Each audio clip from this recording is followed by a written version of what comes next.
사랑을 붙들어야 합니다는 제목으로 말씀을 전하겠습니다. 오늘 고린도전서 13장은 너무 유명한 본문이고 불신자들조차도 잘 아는, 예전에 제가 그게 뭐였는지 기억은 잘 안 나는데 무슨 드라마 같은 거에 이렇게 남녀 연애하는, 젊은이들이 연애하는 그런 장면인데 배경음악으로 사랑은 언제나 오래 참고 이게 깔리는 거 제가 들어본 적이 있어요. 그때도 와, 저거 너무 어울리지 않는다. 근데 사실 그런 식으로 이 본문의 사랑을 이해하고 또 사용하는 거는, 그거는 이 본문에 대한 왜곡입니다. 우리도 너무 익숙한 본문을 읽으면 이 본문의 의미는 그런 걸 거야, 이렇게 생각하는 선입견 같은 거 있어요. 그런데요, 성경을 읽을 때 그런 선입견은 성경 읽기에 상당히 이 장애물이 되는 것입니다. 이 성경을 읽으면서 좀 새로운 은혜를 누릴 수 있어야 되는데, 새로운 은혜를 누리려면 좀 더 새로운 접근 혹은 좀 침착한 접근이 필요해요. 그런 시어 있죠. 내려갈 때 보았네, 올라갈 때 못 본 그 꽃이라는 말이에요. 올라갈 때 못 봤는데 내려올 때 보는 거예요. 이게 새로운 시야가 열리면 사실 늘 그 자리에 있던 말씀, 늘 그 말씀이어도 이것이 새롭게 다가오는 그런 은혜를 누리게 되는 겁니다. 성경은 메마른 율법을 담고 있는 책도 아니고 고리타분한 생활의 교훈을 담고 있는 책도 아니에요. 성경은 하나님의 은혜와 사랑을 우리에게 전해주는 그 하나님의 말씀이 담겨있는 책이거든요. 그러니 그 은혜와 사랑은요, 사실 더 풍성하게, 더 아주 즐거이 누릴 수 있는 복인 거죠. 그래서 더 풍성하고 더 즐거운 은혜를 성경 읽으면서 누리는 것이 사실 대단히 중요해요.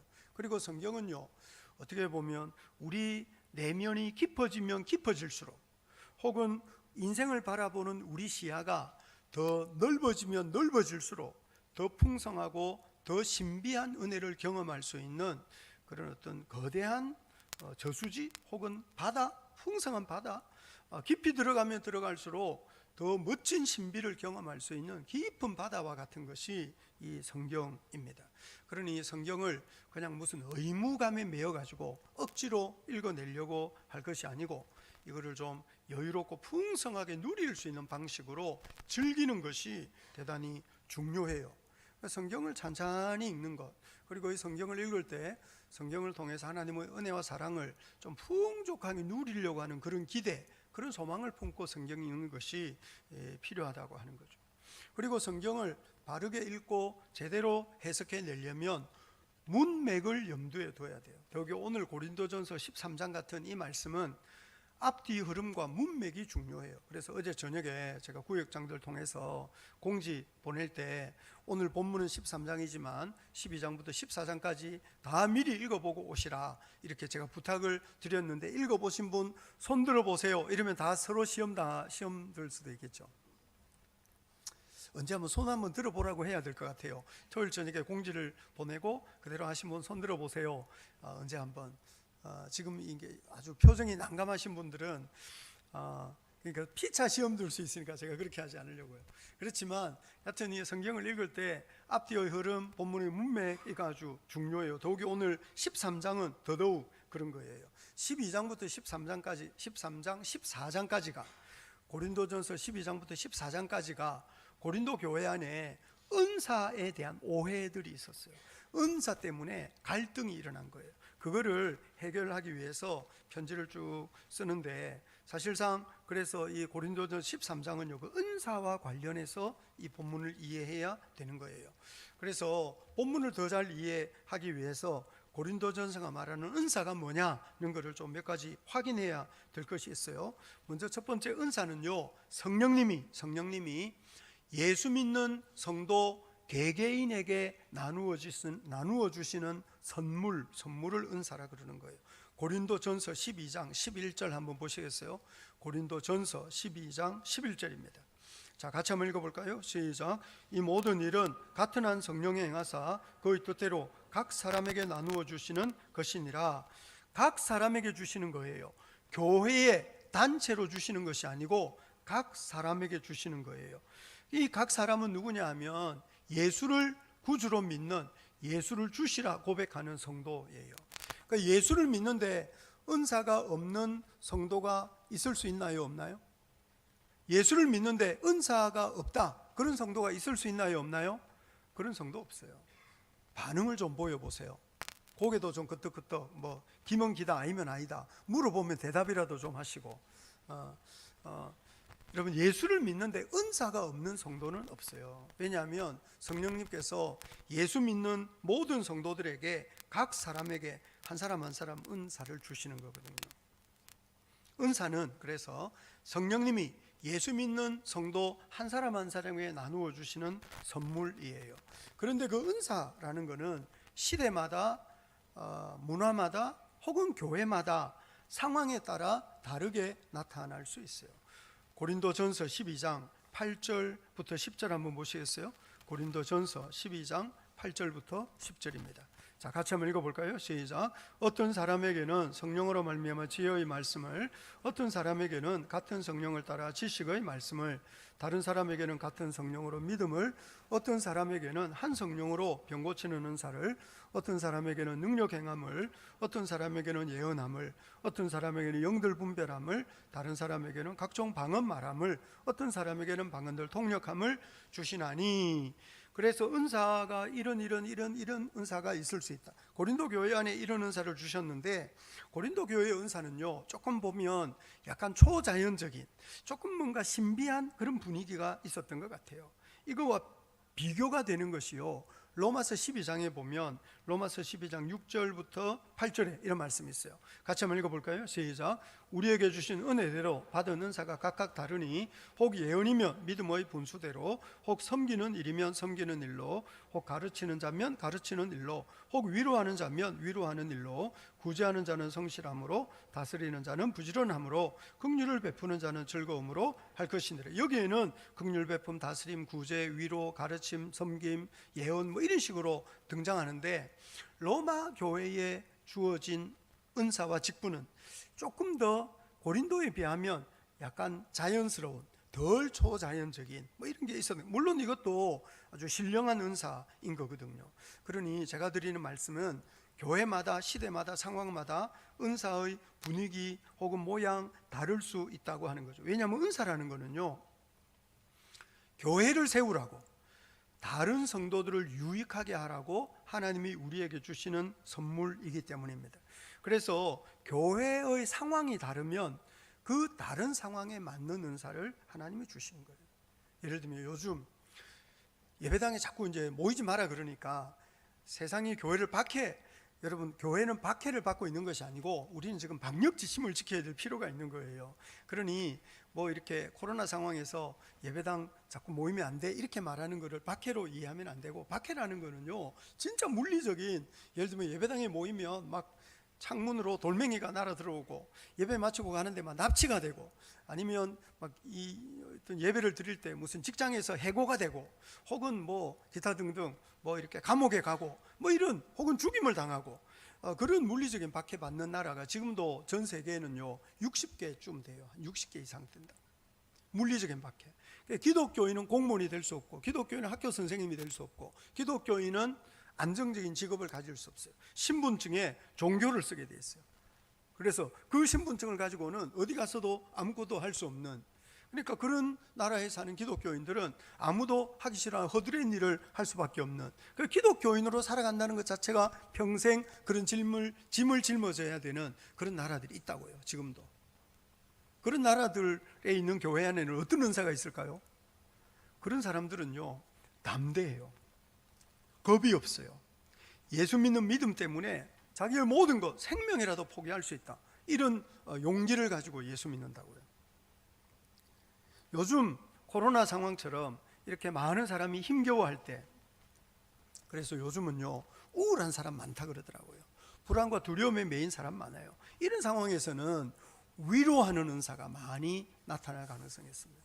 누군가를 위로하고 격려해야 될 일이 많거든요.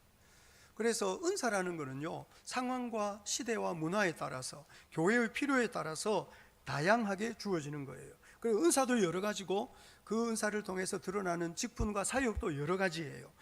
고린도전서 12장 4절부터 7절 한번 보시겠어요? 고린도전서 12장 4절부터 7절입니다. 같이 한번 읽어볼까요? 시작. 은사는 여러 가지나 성령은 같고 직분은 여러 가지나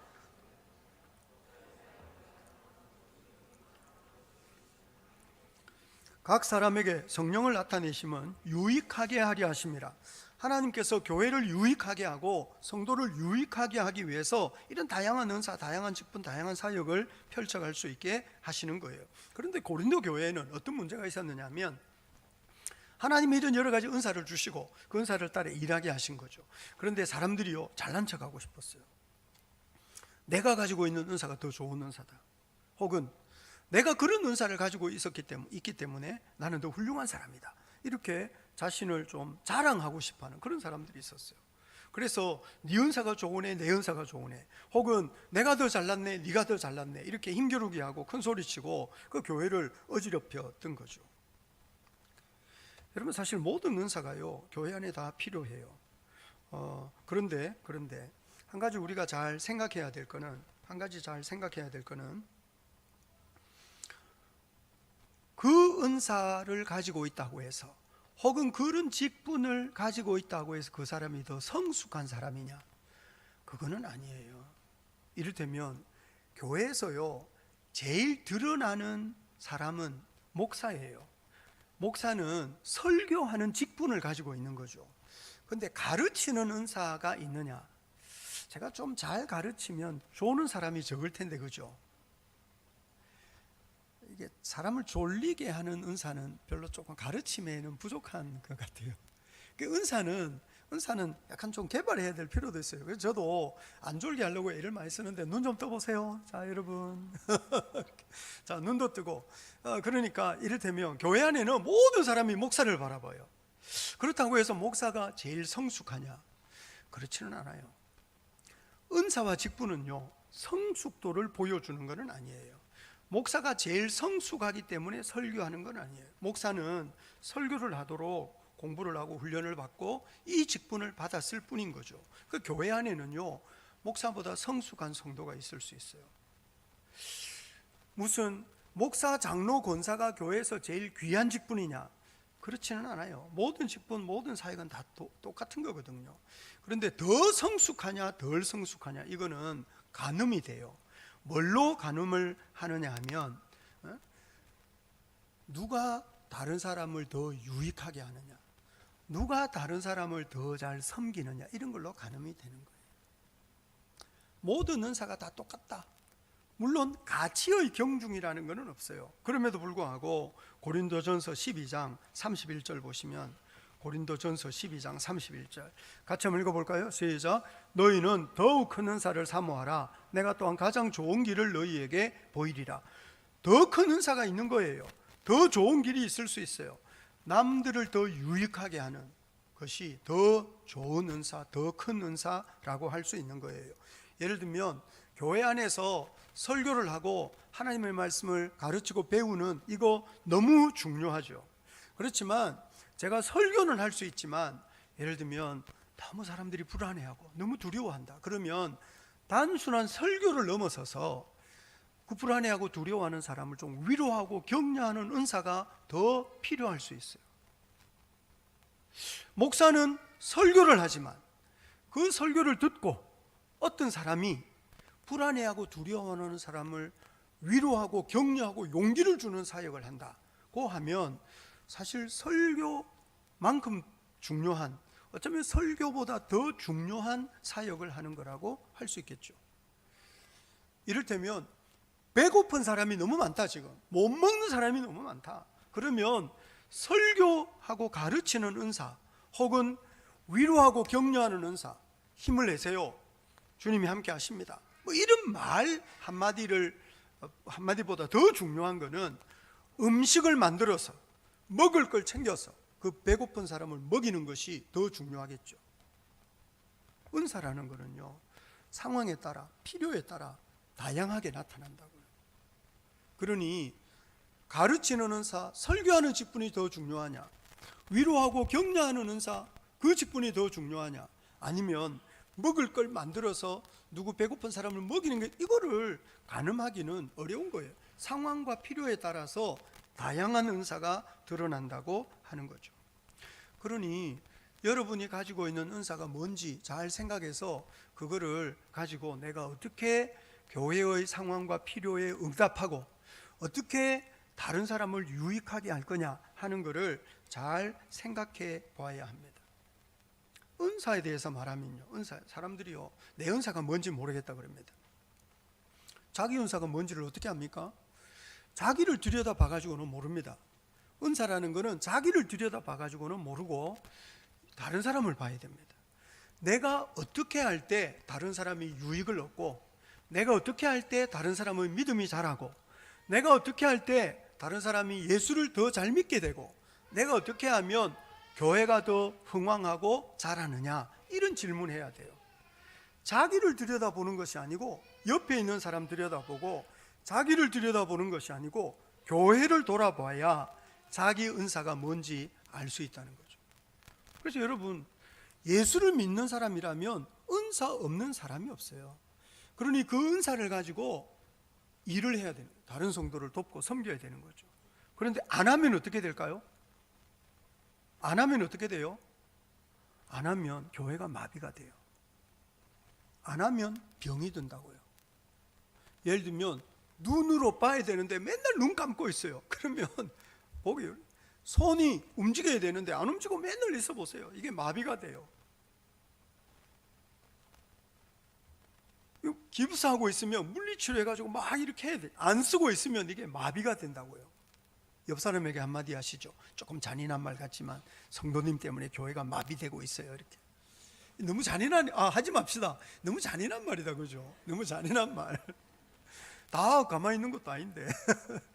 이를테면 그렇다는 거죠. 그러니 하나님이 우리에게 주시는 은사가 있는데 그 은사를 활용하지 않고 그 은사를 가지고 다른 성도를 돕고 다른 성도를 유익하게 하고 다른 성도들을 좀 믿음 안에 일으켜 세우고 교회를 흥왕하게 하는 일에 헌신하지 않으면 마비가 된다고요. 마비, 교회가. 그러니 은사가 없는 성도 없기 때문에 하나님이 내게 주신 은사가 뭐냐, 이런 거를 내가 어떻게 다른 사람을 섬기고 내가 어떻게 다른 사람을 유익하게 할 수 있느냐는 거를 확인해 가면서 물어보세요. 아니면 내가 어떻게 할 때 너 예수 더 잘 믿게 되냐, 구역장한테 물어보는 거죠. 내가 어떻게 하면 우리 구역이 더 흥왕하게 되겠냐, 이렇게 물어보는, 그러면서 그 일을 열심히 하는 거, 그것이 은사로 교회를 유익하게 하는 것입니다. 여러분, 교회 안에는요, 그런데 그렇게 안 하는 사람들도 꽤 있어요. 그래서 오히려 은사를 가지고 다른 사람을 유익하게 하기보다도 걸림돌 노릇하는 사람도 있거든요. 고린도전서 한번 보시겠습니까? 고린도전서 10장 32절과 33절입니다. 고린도전서 10장 32절 33절. 자, 같이 한번 읽어볼까요? 시작. 유대인에게나 헬라인에게나 하나님의 교회나 거치는 자가 되지 말고 나와 같이 모든 일에 모든 사람을 기쁘게 하여 자신의 유익을 구하지 아니하고 많은 사람의 유익을 구하여 그들로 구원을 받게 하라. 우리가 지난번에 고린도전서 8장 9장 10장이 고기 먹는 문제, 고기 먹는 거 특권이고 권리. 그런데 네가 먹고 싶다고 아무렇게나 먹지 말고 네가 먹든지 마시든지 무엇을 하든지 하나님의 영광을 위해서 해라. 먹은들 뭐가 좋으며 안 먹은들 뭐가 문제겠느냐. 그렇지만 너 먹는 권리 때문에 다른 사람들이 마음이 상하고 믿음이 좀 시험될 것 같으면 평생 고기 안 먹어도 괜찮지 않겠느냐. 먹는 것 가지고도 많은 사람의 유익을 구해야 된다고 말했어요. 남을 유익하게 하는 거거든요. 은사도 마찬가지예요. 내 은사로 남을 유익하게 하는 거죠. 교회를 유익하게 하는 거예요. 그런데 고린도 교회 안에 은사를 가지고 남을 유익하게 하는 것이 아니라 자기가 얼마나 잘났는지, 자기가 얼마나 대단한지 이런 거를 과시하려는 사람이 고린도 교회 안에 생겼어요. 그러니 그 사람들은요, 교회의 거침돌, 거치는 자, 장애물 노릇하는 사람이었어요. 교회 안에요, 남을 섬기고 남을 유익하게 하는 데는 별로 관심 없고 맨날 주목받고 싶어하고 맨날 인정받고 싶어하고 맨날 잘난 척하는 사람 교회 안에 있을 수 있어요. 그런 사람이 있을 수 있다고요. 잘난 척하고 큰 소리치고 맨날 뭘 이렇게 대단한 사람인 것처럼 유세하려는 사람을 보거든. 그런 사람 너무 기껏 끌라 그러지 마시고, 그런 사람 좀 칭찬도 해주고 인정도 해주고 잘난 척하면 네 잘났다 박수도 좀 쳐주고 그렇게 하시게요. 근데 교회 안에 보면 항상 그런 사람이 있거든요. 잘난 척하는. 근데 그걸로 항상 꺾으려고 그래요, 길을. 그런데요, 교회 안에 그렇게 큰 소리 치고요, 막 거침없이 말하는 사람 필요할 때도 있어요, 교회 안에. 요즘 저는 주님, 우리 교회 안에도 좀 고약한 성질 가진 사람 좀 있으면 좋겠어요. 제가 기도까지는 안 하지만, 왜냐하면 요즘 우리 권사님 집사님들이요, 예배당 근처에 꽃을 심었는데요, 이 꽃을 꺾어가는 사람도 있고, 예배당 입구에 거기 보면 그 차 가지 말라고 해놨는데 거기 꽃을 심었는데 누가 그거를 가져가서 또 사다가 채웠는데 또 가져갔어요. 우리 권사님들이 너무 착해가지고 누가 그거를 꽃을 뽑아가는 걸 보면서 아무 말도 못하고 너무 착해가지고, 오늘 아침에도 교회 주차장, 주일 아침에 주차장 비워야 되는데 이 동네 사람들이요, 안 비워요. 항상 상습적으로 주일에 예배당 주차장 자리 차지하고 있는 분이 있거든요. 그래가지고 주일 저녁에 여기는 교회 주차장인 줄 다 아시잖아요. 주일에는 교회가 쓰게 해요 하면서 제가 엄청 은혜되는 문자를 그 딱 종이에 해가지고 말 안 들어요.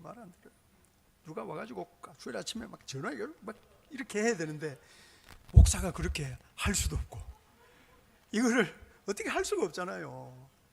가끔씩요, 고약한 사람이 있어야 돼요. 그래가지고 막 이렇게 해야 뭐가 이게 교회가 질서가 잡히고. 교회 안에는 별의별 사람이 다 필요해요. 교회 안에 뭐 언제 한번 보니까 막 한참 누구랑 이야기하고 있어서 무슨 이야기 하니까 말도 안 되는 소리 하는 사람 붙들고 막 오랫동안 이야기해. 너무 착해가지고 어떻게 할지를 못해가지고 예수 믿는 사람이 너무 착하기만 해가지고요, 쓸모가 없어요. 교회 안에는 제 말은 성질 고약한 사람이 되라는 것이 아니라 교회 안에는 별의별 사람이 다 필요한 거예요. 그러니 함부로 사람 무시하지 말고, 함부로 기 꺾으려고 그러지 말고, 어떻게 해서든지 예수 믿는 사람이 서로를 끌어안고 살아가는 것이 대단히 중요해요. 그렇지만 너무 잘난 척하고 너무 주목받고 너무 뭔가 기세등등하게 살려고 하지는 마세요. 은사라는 거는 기본적으로 남을 유익하게 하는 것이지 자기 기 세우는 게 아니에요. 교회를 섬기는 것이지 잘난 척하고 큰 소리치고 드러나는 것이 아니라고요. 잘난 척하고 큰 소리치고 어디서나 드러나려고 하는 사람은요, 항상 교회 안에 걸림돌이 되기가 쉬워요. 은사를 우리 몸의 지체와 기능으로 비유할 때가 많아요. 그래서 은사는 마치 눈과 같고 귀와 같고 12장에서도 그렇게 비유하거든요. 그런데요, 생각해 보세요, 여러분. 건강할 때는요, 눈이 여기 붙어 있다고 아무도 생각 안 해요. 건강할 때는 손가락 아무도 신경 안 써요. 건강할 때는 배 아무도 신경 안 쓴다고요. 그런데 배탈 나면 그때부터 배가 신경을 써요. 눈이 피곤하고 눈에 병이 나면 그때부터 눈을 신경 쓰게 되는. 귀가 여기 있다고 아무도 신경 안 쓰는데 이 귀에 뭐가 문제가 생기면 귀를 의식하게 되는 거예요. 그러니 건강하다는 거는요, 표시 안 나게 살아가는 거예요. 있는 줄도 모르고 있는 줄 없는 줄, 그러면서 그 안에서 자기 기능을 다 하는 거죠. 자기 역할. 그러니 뭔가 두드러지고 뭔가 이렇게 기세등등하고 큰 소리치고 뭐 이렇게 높임을 받는다 하면 그 사람은 이미 병든 사람이고 또 그 사람 때문에 교회가 더 많이 병이 들게 돼요. 그래서 교회 안에서는 뭔가 주목을 받고 드러나려고 할 것이 아니고 하나님이 내게 주시는 은사대로 다른 사람을 유익하게 하고 교회를 흥왕하게 하고 주님의 뜻을 받들 수 있도록 자기가 해야 될 일을 열심히 표시 안 나게 하는 그것이 더 중요해요. 그게 성숙함이라는 거죠. 누군가가 박수를 쳐줘야만 하고 누군가가 칭찬을 해줘야만 하고 누군가가 꼭 알아줘야만 하는 그거는요, 미성숙인 거예요. 그러나 하나님께서 주시는 은사로 교회를 잘 세워가는 것, 이게 얼마나 중요한 일인지 모릅니다. 그런데 고린도 교회는요, 하나님 주신 은사를 가지고 잘난 척하고 큰 소리치고 기세등등하고 내가 얼마나 대단한 사람이냐, 자기를 과시하려고 하는 사람이 생긴 거예요. 그래서 그거는 아니지 않느냐. 은사라는 거는 남을 유익하게 하고 남을 돌보는 거고 남을 섬기는 것 아니냐. 그러니 사랑이, 은사에 있어서 이 사랑이 가장 중요한 것이 아니냐, 그렇게 오늘 본문이 말하는 거거든요. 고린도전서 13장 1절로 3절 한번 보시겠어요? 고린도전서 13장 1절로 3절입니다. 자, 같이 한번 읽어볼까요? 시작. 내가 사람의 방언과 천사의 말을 할지라도 사랑이 없으면 소리나는 구리와 울리는 꽹과리가 되고, 내가 예언하는 능력이 있어 모든 비밀과 모든 지식을 알고 또 산을 옮길 만한 모든 믿음이 있을지라도 사랑이 없으면 내가 아무것도 아니요, 내가 내게 있는 모든 것으로 구제하고 또 내 몸을 불사르게 내줄지라도 사랑이 없으면 내게 아무 유익이 없느니라. 사랑이 없으면 반복하는 이유는 사랑 없이 이런 일을 할 수도 있다는 거예요. 자기의 모든 것으로 구제할 수 있어요. 자기 몸을 불사르게 내어주듯이 자기를 희생하는 삶을 살 수 있어요. 그런데 문제는 사랑이 없다는 거예요. 남을 유익하게 하는 마음이. 오히려 이런 사람은 많이 구제할지라도 자기를 드러내고 자기가 높임을 받고 자기가 대접을 받고 싶어하는 그런 사람이라고 하는 거죠. 이 사람은 예언을 해요. 엄청난 지식을 가지고 있어요. 그래가지고 자기가 모든 것을 꿰뚫어 본다고 이렇게 주장하지만, 그렇게 행동하지만 이 사람 안에는 사랑이 없을 수 있는 거죠. 여러분, 13장 1절은 대단히 유명한 구절인데, 사람의 방언과 천사의 말을 할지라도 사랑이 없으면 소리나는 구리와 울리는 꽹과리. 소리나는 구리와 울리는 꽹과리가 뭘까요? 여러분, 소리나는 구리, 이거는 번역이 조금 문제인데, 이 소리나는 구리는요, 쇳덩어리예요. 쇳덩어리. 소리나는 쇳덩어리가 뭐예요? 이거 악기예요. 악기. 그러니까 소리나는 구리와 울리는 꽹과리는요, 타악기예요. 타악기. 굿판에 가보셨어요? 굿할 때 징치고 꽹과리 칩니다. 여러분, 모든 고대의 종교에는요, 타악기가 있어요. 왜 타악기가 있을까요? 타악기는요, 사람을 종교적인 엑스터시 상태로 몰고 가요. 무아지경으로 끌고 가는 거예요. 스님들이 목탁을 치는 이유는 그 명상을 통해서 무아지경으로 들어가고 싶어서 그렇게 단조로운 음률, 소리나는 구리와 울리는 꽹과리는요, 어떤 영적인 체험을 불러일으키는 타악기인 거예요. 그래서 이 사람은요, 엄청난 영적인 체험을 해요. 여하튼 뒤로 끄덕끄덕 넘어간다든지, 여하튼 어떤 환상을 본다든지, 여하튼 영적인 존재와 접촉한다든지 대단한 체험을 해요. 그런데 사랑이 없다면, 네가 아무리 엄청난 영적인 체험을 한들 남을 유익하게 할 줄 모른다면 그 많은 영적인 체험이 무슨 소용이 있겠느냐고 말하는 거죠. 여러분, 모든 은사는요, 남을 유익하게 하는 거예요. 그러니 이 고린도전서 13장이 말하는 사랑이라는 것은 기본적으로 남을 유익하게 하는 거예요. 다른 사람을 섬기는 태도와 자세를 가리키는 거죠. 다른 사람을 섬기는 자세, 다른 사람을 유익하게 하려는 의도가 없이 엄청난 일을 하는데 다 자기를 위한 거예요. 자기가 드러나야 되고, 자기 이름이 드러나야 되고, 사람들이 알아줘야 되고, 이러면 이제 그때부터 병이 들기 시작한다고요. 오늘 본문이 말하는 사랑을 차근차근 살펴보면요, 이거는 다 다른 사람들을 용납하고 받아주고 혹은 다른 사람들과 함께 지낼 수 있는 능력이에요. 4절부터 7절 한번 보시겠어요? 고린도전서 13장 4절부터 7절 같이 한번 읽어볼까요? 시작. 사랑은 오래 참고, 사랑은 온유하며 시기하지 아니하며, 사랑은 자랑하지 아니하며 교만하지 아니하며 무례히 행하지 아니하며 자기의 유익을 구하지 아니하며 성내지 아니하며 악한 것을 생각하지 아니하며 불의를 기뻐하지 아니하며 진리와 함께 기뻐하고 모든 것을 참으며 모든 것을 믿으며 모든 것을 바라며 모든 것을 견디니라. 사랑은 오래 참고로 시작해서 모든 것을 견딘다. 그렇군요. 왜 참고 견디는 게 이렇게 중요할까요? 우리 주변에는요, 정말 힘든 상황 많아요. 고약한 사람 많다고요. 우리 주변에는요, 다 좋은 사람만 있는 게 아니에요. 그리고 좋은 사람도 상처 줄 때 있어요. 우리는 자주 좋은 사람, 나쁜 사람을 나한테 잘해주면 좋은 사람, 나한테 잘 안 해주면 나쁜 사람, 이렇게 생각하는 경향이 있어요. 그런데 나한테 잘해주지만 고약한 사람일 수도 있어요. 내 마음을 아프게 하지만 좋은 사람일 수도 있어요. 그리고 좋은 사람이 항상 못된 짓만 합니까?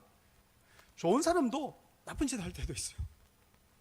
좋은 사람도 해서는 안 될 일을 할 때도 있는 거예요. 나쁜 사람인데 항상 나쁜 짓만 합니까? 아닙니다. 나쁜 사람도요, 좋은 일 할 때도 있어요. 그러니 이게 나한테 얼마나 좋으냐 안 좋으냐 그게 중요한 게 아니고 사실 우리에게는 어떤 사람을 대하는 태도, 자세, 이게 더 중요한 거죠. 사람은 너무 믿고 의지할 존재가 아니에요. 사람은 불쌍히 여기고 용납하고 참아줘야 될 존재죠. 그래서 사랑은 온유하며 그러는 거예요. 온유라는 거는 너그러운 마음으로 용납하는 거거든요. 온유라는 거는 좀 부족하고 허물이 있어도, 잘못이 있어도 너무 막 몰아치지 않고 좀 이렇게 받아주는 그런 넉넉함을 일러서 오늘 본문이 온유합니다 그러는 거예요. 고린도 교회는 그런데 그게 안 됐어요. 고린도 교회는 다 서로 니 잘났네 내 잘났네 서로 그렇게 다투고 좀 큰 소리 치고 뭔가 자기가 얼마나 대단한 사람인지를 과시하고 싶어 했거든요. 그러니 힘겨루기를 하고요. 힘겨루기. 그러니 상대방의 좋은 모습도 좋게 보이지 않는 거예요. 그러니 시기. 이 사람들은 잘난 척 하려고 그랬어요. 그러니까 얼마나 자기 자랑을 많이 해야 됐겠어요. 그러니 자랑. 이 사람은 자기가 최고가 되어야 해요. 교만. 자기가 최고가여야 되는데 자기를 인정 안 해주니까 그 사람이 마음에 안 드는 거죠. 그러니 무시했어요. 그러니 무례한 사람이 되는 거예요. 사실 여기에 나오는 온유함, 시기, 자랑, 교만, 무례 이런 것은요 다 다른 사람들과의 관계에서 나타나는 특징인데 힘겨루기 하는 사람들 속에서 나타나는 특징이에요. 그러니 니들 그렇게 싸우지 마, 그렇게 힘겨루기 하지 마, 그거 사랑 아니야, 이렇게 말하는 거죠.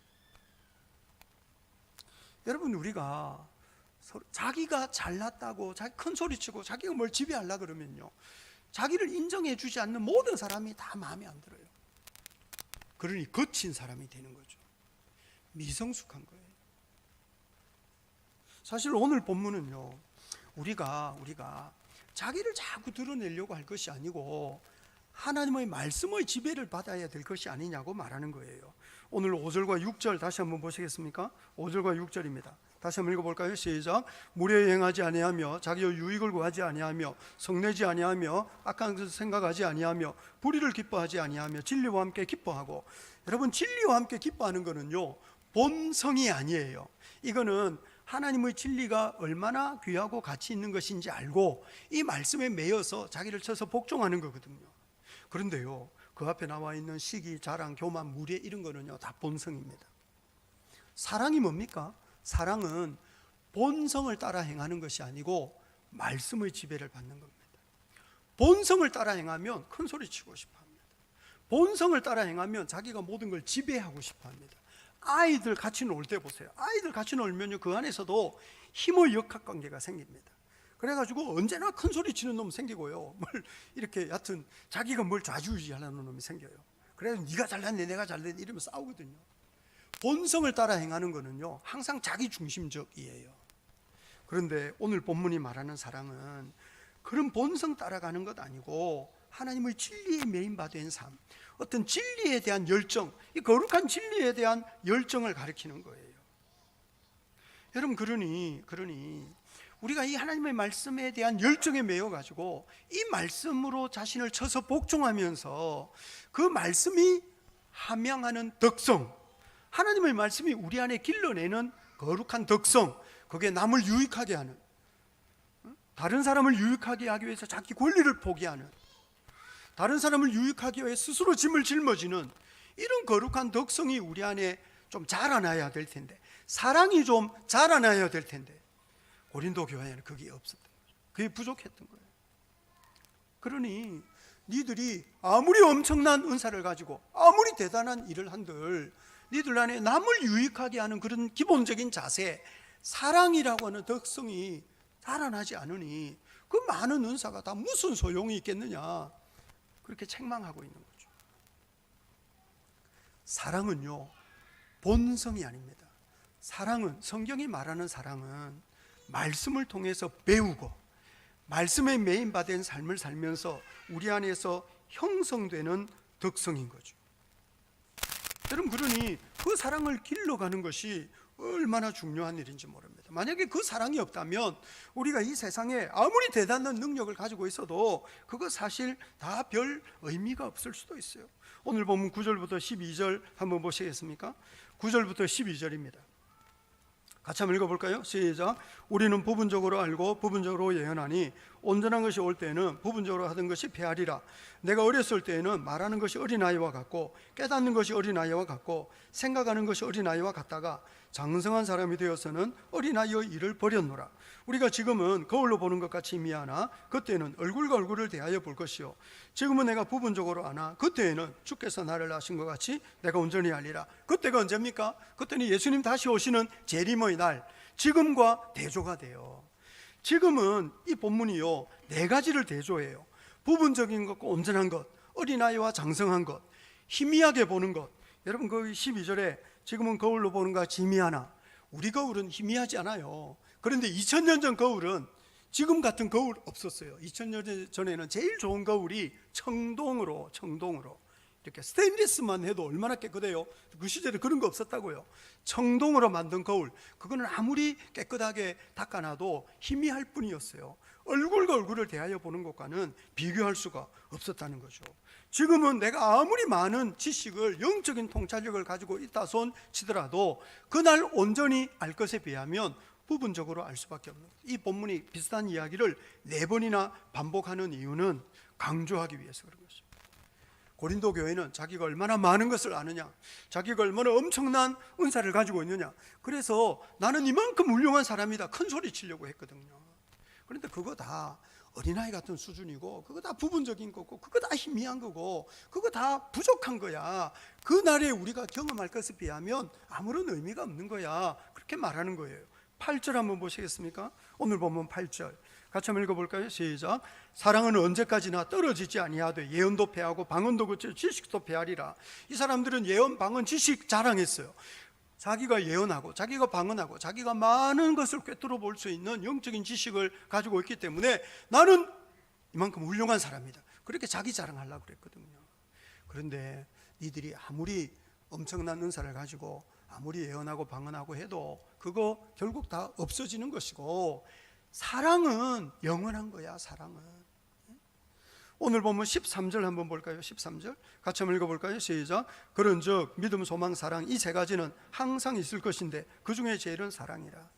왜 그 중에 제일이 사랑일까요? 여러분, 믿음과 소망이라는 거는요 성취가 돼요. 예수님 다시 오시는 날 소망이 성취가 되는 거예요.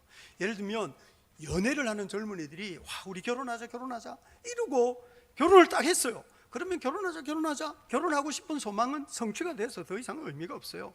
결혼하고 난 뒤부터는 그야말로 사랑 안에서 살아가는 새로운 삶이 펼쳐지는 거예요. 믿음, 예수님 다시 오시면 우리 믿음은 이제 완성이 되는 거죠. 예수님 다시 오시고 나면 지금 우리의 믿음은 완성이 되기 때문에 의미가 없어요. 그렇지만 영원한 주님 나라 천국에서는요 우리가 영원히 사랑 안에서 영원히 사랑하며 살 거거든요. 그러니 이 사랑이 영원한 거예요.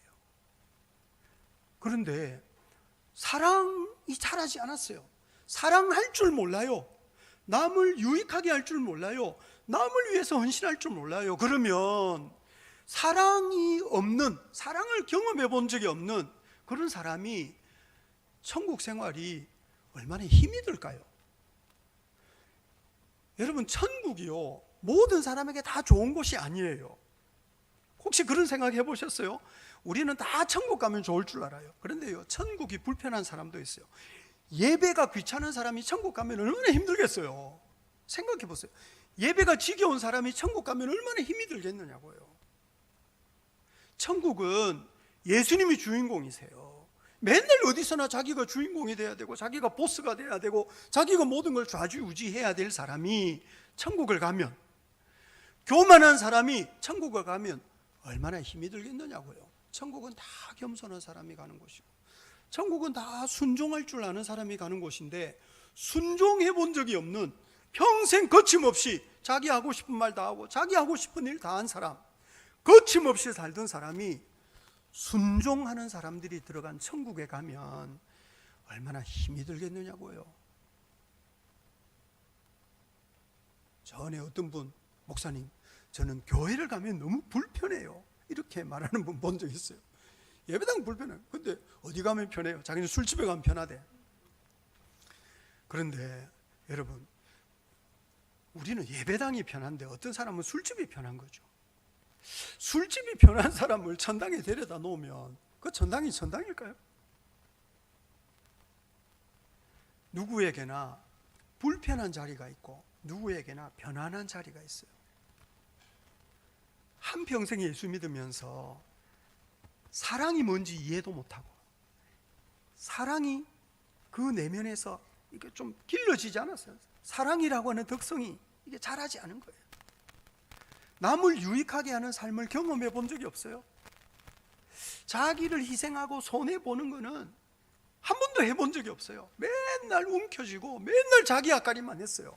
그런 사람이 천국을 가면 천국이 좋은 곳이겠느냐고요. 천국이 얼마나 힘이 들겠느냐고요.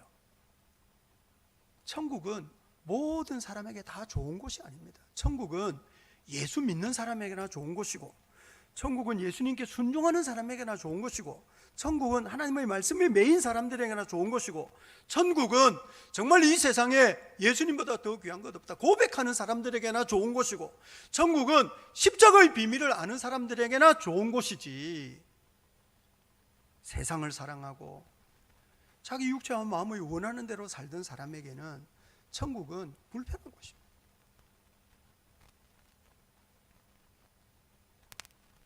우리가 인생을 살면서 남을 유익하게 하는 삶을 살아본 적이 없다면 천국은 좋은 곳이 아닐 수도 있습니다. 여러분, 그러니 우리는 천국에서의 삶을 세상에서 연습하는 겁니다. 우리가 이 세상에서 하나님의 말씀에 매인받은 그 말씀에 순종하면서 말씀 앞에 굴복하면서 성경에 가르치는 거룩한 덕성을 길러가면서, 특별히 오늘 본문이 말하는 그 사랑을 우리 안에서 길러내면서 이 사랑이 결국 영원한 천국에까지 이어질 그 인생의 아주 중요한 열쇠가 되는 줄 알고, 여러분, 그렇게 사랑을 붙들고 살아야 되는 겁니다. 사랑할 줄 모르는 사람은 천국에 어울리는 사람이 아니라는 거죠. 은사라는 것은 기본적으로 은혜요 선물 아닙니까?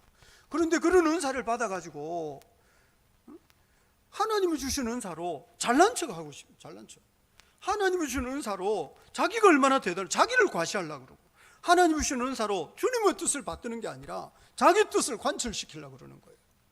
하나님 앞에 한 번도 자기 스스로 거꾸러져 본 적이 없어요. 하나님의 말씀을 듣고 거꾸로 본 적이 없는 거예요. 하나님의 뜻 앞에 자기 뜻을 꺾어 본 적이 없어요. 모든 것을 자기 뜻대로 자기 고집대로 해야 돼요. 그러면 그런 사람이 천국에 어울리겠느냐는 거죠. 말씀을 듣고 무릎 꿇어보고, 말씀을 듣고 자기 뜻을 꺾어보고, 말씀을 듣고 순종해보고, 그러면서 그 말씀이 얼마나 귀한 것이고 우리에게 말씀하시는 그 하나님이 얼마나 소중한 분이신지 알고 그분을 정말 뜨겁게 찬송하는 그 사람이 천국에 어울리고, 그런 사람이 천국 삶을 즐길 수 있는 것이지, 자기 고집대로 살아가는 사람이 어떻게 천국의 삶을 즐길 수 있겠습니까? 아닌 거예요. 고린도 교회 안에는 은혜를 받았으면서도 그 은혜로 자기를 내세우고 싶어하고 큰소리치고 싶어하고 자기가 보스가 되고 싶어하고 자기가 얼마나 대단한 사람인지 과시하고 싶어하는 사람들이 있어요. 그런 사람들끼리 서로 힘겨루기 하니 교회가 아니었던 거죠. 교회가 병들었던 거예요. 여러분, 우리가 이런 모습을 반면 교사로 삼아서 이렇게 살지 말고 우리는 하나님의 말씀 붙잡고 진리에 대한 열정, 진리에 대한 거룩한 열정 가지고 여러분 이 사랑을 배워가는, 이 사랑을 붙들고 살아가는 저와 여러분이 될 수 있기를 우리 주님 이름으로 축복합니다. 아멘, 아멘.